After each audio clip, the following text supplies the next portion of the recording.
Alfred Nobel បរិះដែលបដូរឈ្មោះពីស្ដេចនៃសេចក្តីស្លាប់មកជាបិតាសន្តិភាពប្រសិនបើថ្ងៃមួយអ្នកបើកសារព័ត៌មានឡើងហើយបានឃើញគេចុះផ្សាយព័ត៌មានមរណភាពរបស់ខ្លួនឯងដោយហៅអ្នកថាជាបិសាចឬជាសត្រូវរបស់មនុស្សជាតិតើអ្នកនឹងមានអារម្មណ៍យ៉ាងណានេះមិនមែនជារឿងប្រឌិតនោះទេប៉ុន្តែវាគឺជារឿងរ៉ាវពិតរបស់លោក Alfred Nobel បរិះដែលច្នៃគ្រាប់បែកឌីណាម៉ៃនិងជាស្ថាបនិកនៃរង្វាន់ Nobel លោក Alfred Nobel កើតនៅក្នុងឆ្នាំ1833នៅក្នុងទីក្រុង Stockholm ប្រទេសស៊ុយអែតលោកជាកូនប្រុសទី3នៃគ្រួសារអ្នកវិទ្យាសាស្ត្រនិងជាអ្នកច្នៃប្រឌិតដោយមានឪពុកឈ្មោះ Emanuel Nobel ជាវិស្វករផ្នែកសំណង់និងអាវុធដោយសារតែគ្រួសារមានជីវភាពធូរធារនិងឲ្យតម្លៃលើការសិក្សាលោក Alfred ទទួលបានការអប់រំកម្រិតខ្ពស់តាំងពីក្មេងពីគ្រូបង្រៀនផ្ទាល់ខ្លួនលោកជាមនុស្សដែលមានកម្រិតវប្បធម៌ខ្ពស់ខ្លាំងដោយអាចនិយាយបានរហូតដល់5ភាសាយ៉ាងស្ទាត់ជំនាញស៊ុយអែតរុស្ស៊ីអង់គ្លេសបារាំងនិងអាល្លឺម៉ង់ព្រមទាំងមានជំនាញយ៉ាងជ្រៅជ្រះលើផ្នែកគីមីវិទ្យារូបវិទ្យានិងអក្សរសាស្ត្រថ្មីត្បិតតែលោក Nobel ជាមហាសេដ្ឋីនិងជាអ្នកប្រាជ្ញល្បីឈ្មោះប៉ុន្តែជីវិតស្នេហារបស់លោកបែរជាទទេស្អាតនិងខកចិត្តជានិច្ចលោកមិនធ្លាប់រៀបអាពាហ៍ពិពាហ៍និងគ្មានកូនចៅស្នងត្រកូលឡើយដោយរស់នៅជាបុរសលាវរហូតដល់ចុងបញ្ចប់នៃជីវិតកាលពីទសវត្សរ៍ឆ្នាំ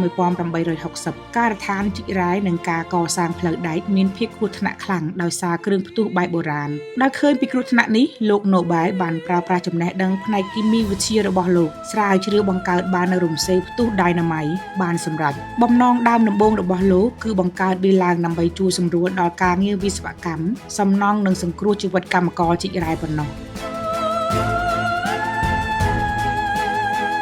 ប៉ុន្តែអ្វីៗមិនបានដោយបំណងឡើយនៅពេលរំសេវផ្ទុះឌីណាម៉ៃបានល្បីល្បាញកងទ័ពនៃប្រទេសមហាអំណាចនានាបានយកវាមកច្នៃធ្វើជាអាវុធសង្គ្រាមសម្រាប់សម្លាប់មនុស្សរាប់សែននាក់នៅលើសមរភូមិអាជីវកម្មលក់រំសេវផ្ទុះនិងអាវុធបានធ្វើឲ្យលោក Alfred Nobel ក្លាយជាមហាសេដ្ឋីស្ដុកស្ដាំបំផុតម្នាក់នៅលើពិភពលោកប៉ុន្តែនៅក្នុងជម្រើសបេះដូងរបស់លោកវាគឺជាការឈឺចាប់និងជារឿងខុសឆ្គងដ៏ធ្ងន់ធ្ងរមួយរហូតមកដល់ឆ្នាំ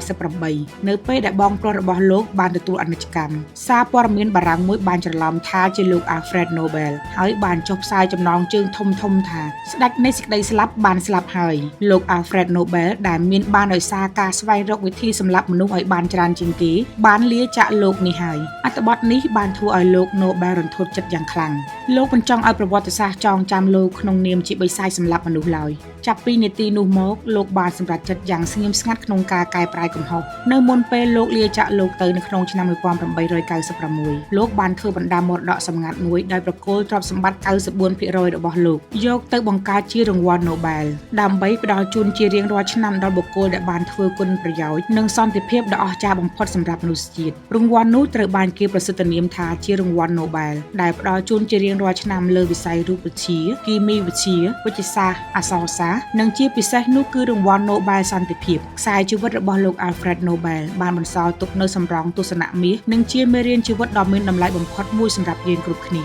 លោកធ្លាប់បានពោលថាវាមិនសំខាន់ទេថាអតីតកាលឬការបង្កើតរបស់អ្នកធ្លាប់ត្រូវបានយកទៅប្រើក្នុងផ្លូវខុសអ្វីដែលសំខាន់គឺតើអ្នកហ៊ានប្រើប្រាស់ជីវិតដែលនៅសល់ដើម្បីបង្កើតសន្តិភាពនិងគុណតម្លៃឲ្យពិភពលោកវិញឬទេសាច់រឿងរបស់លោក Alfred Nobel បានរំលឹកយើងថាមនុស្សគ្រប់គ្នាអាចបង្កើតកំហុសឆ្គងបានប៉ុន្តែវាមិនដែលយឺតពេលនោះឡើយក្នុងការកែប្រែកំហុសនិងបន្សល់ទុកនូវកេរ្តិ៍ឈ្មោះនៃសេចក្តីល្អនិងសន្តិភាពឲ្យមនុស្សជាតិជំនាន់ក្រោយគោរពនិងចងចាំ